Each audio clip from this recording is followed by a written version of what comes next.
Hi friends, junior NTR Koratala Shiva వీరిద్దరి కాంబినేషన్లో వస్తున్న రెండవ చిత్రం దేవర పార్ట్ 1. ఈ చిత్రం సెప్టెంబర్ 27న వరల్డ్ వైడ్ గా రిలీజ్ కాబోతుంది. ఈ చిత్రంలో జాన్వీ కపూర్ హీరోయిన్ గా నటిస్తుందన్నమాట. ఇప్పటికే ఈ మూవీ నుంచి రిలీజ్ అయిన టీజర్ కానీ సాంగ్స్ కానీ నిన్న బైరా పాత్రకు సంబంధించిన గ్లిమ్స్ను కూడా రిలీజ్ చేశారు. ఆ గ్లిమ్స్ కూడా ఆడియన్స్కి చాలా బ్రహ్మాండంగా ఆకట్టుకుందనమాట.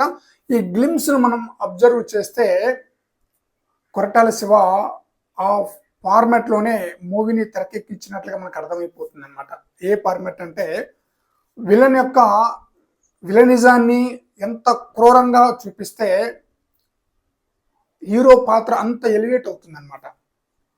అదే ఫార్ములను కొరటాల శివ ఫాలో అయినట్లుగా మనం ఈ గ్లిమ్స్ను చూస్తుంటేనే అర్థమైపోతుంది అనమాట.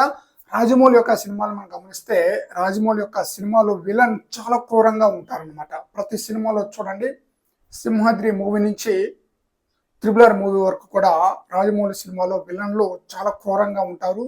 వాళ్ళకి తగ్గట్టుగానే హీరో యొక్క ఎలివేషన్స్ ఉంటుంది. ఇప్పుడు దేవరా మూవీలో కూడా మనకు అలాగే కనిపిస్తుంది. నిన్న గ్లిమ్స్ చూసిన తర్వాత, బైరా యొక్క గ్లిమ్స్ చూసిన తర్వాత ఇది కంప్లీట్గా కొరటాల శివ మూవీకి ఆపోజిట్ అనమాట.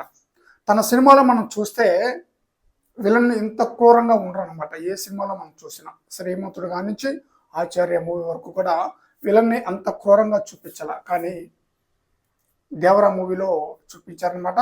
ఆ ఫార్మాట్ని ఫాలో అవుతున్నారు. ఖచ్చితంగా మంచి హైప్ అయితే వచ్చేసింది అనమాట. నిన్న గ్లిమ్స్ని రిలీజ్ చేసిన తర్వాత ఇంకా హైప్ పెరిగిందనమాట. ఇక మరొకటి గమనిస్తే నిన్న గ్లిమ్స్లో మనం గమనిస్తే సైఫ్ అలీ ఖాన్ 2 పాత్రలు నటిస్తున్నారన్న డౌట్ అయితే వచ్చేసింది అనమాట. ఎందుకంటే మల్ల యుద్ధంలో మల్ల యోధుడుగా యువకుడుగా ఉన్నప్పుడు మిలిటరీ జుట్టుతో కనిపిస్తాడనమాట. అదే గ్లిమ్స్లో చివరి షాట్లో చూస్తే జలపాల జుట్టుతో మనకి కనిపిస్తారు. మల్ల యుద్ధంలో ఏమన్నా యువకుడిగా కనిపిస్తాడు. ఆ లాస్ట్ షాట్లో ఏమన్నా మధ్య వయసు గల వ్యక్తిగా కనిపిస్తాడు.